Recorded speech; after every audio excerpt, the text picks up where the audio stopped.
असतात त्यांच्या नाभी कमळामधूनच ब्रह्मदेवाची उत्पत्ती झाली. ब्रह्मदेवाने सर्व सृष्टीची उत्पत्ती केली. याचे यावत सगळे देव भक्त प्रल्हाद हा काश्यपाचा मुलगा होता. हा भक्त प्रल्हाद भगवान श्री विष्णू हा परम भक्त होता. तो सतत आपल्या मुखात तोंडाने नारायण नारायण म्हणून विष्णूची भक्ती करत असे. अनुराधा हा काश्यपाचा मोठा मुलगा होता, म्हणजे भक्त प्रल्हादाचा मोठा भाऊ होता.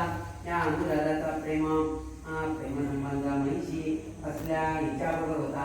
या प्रेमसंबंधानंतर अनुराध व महिषी याचा एक मुलगा झाला. त्याचे नाव होते महिषासुर. महिषासुराने कठोर अशी शंकराची उपासना करून तपश्चर्या करून अमरतत्वाचा वर मागून घेतला होता. शंकराने महिषासुराचा तसा वर देतात हा दैत्य उन्मत्त बनला होता.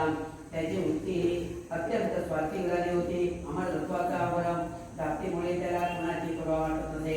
त्याची असुरी महत्वाकांक्षाही अशी होती की देवांना सारे राज्य जिंकून आपण आपल्या हाती घ्यावेसे, देव आपले दास व्हावे अशी त्याची महत्वाकांक्षा दिवसेंदिवस वाढत होती. आपण आपल्या अफाट अशा जर या युद्धात आपला पराभव झाला तर महिषासुर आपल्याला त्रास देईल, आपले हाय करून आपल्याला ठार मारेल हे सर्व देव जाणत होते. शेवटी इंद्र व सर्व देव ब्रह्मदेवावर शरण गेले. त्यांनी हा महिषासुर करत असलेल्या अनिष्ट संवाद थांबवावा अशी विनंती केली. सर्व देवांनी ही विनंती ऐकून ब्रह्मदेवास विचारात पडले.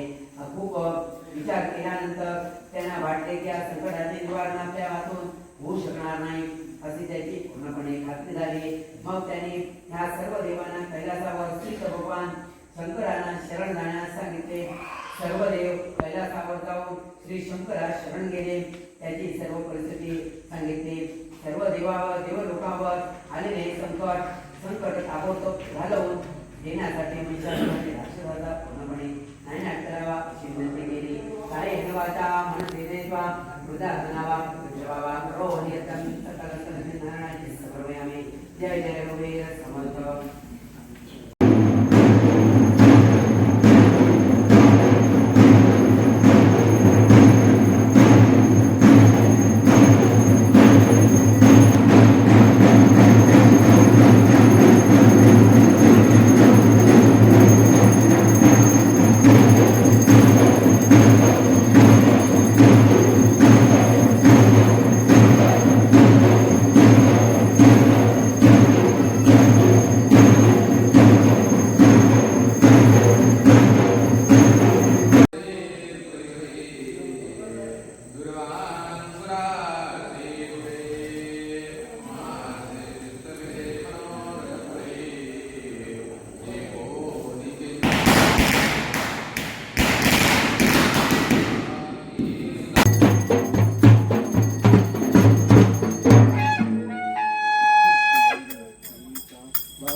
ब्रह्मा वरुणेन्द्र रुद्रमरुतः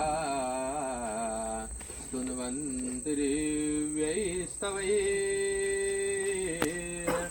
वेदैः साङ्गपदक्रमोपनिषदैः गायन्ति यं सामगाः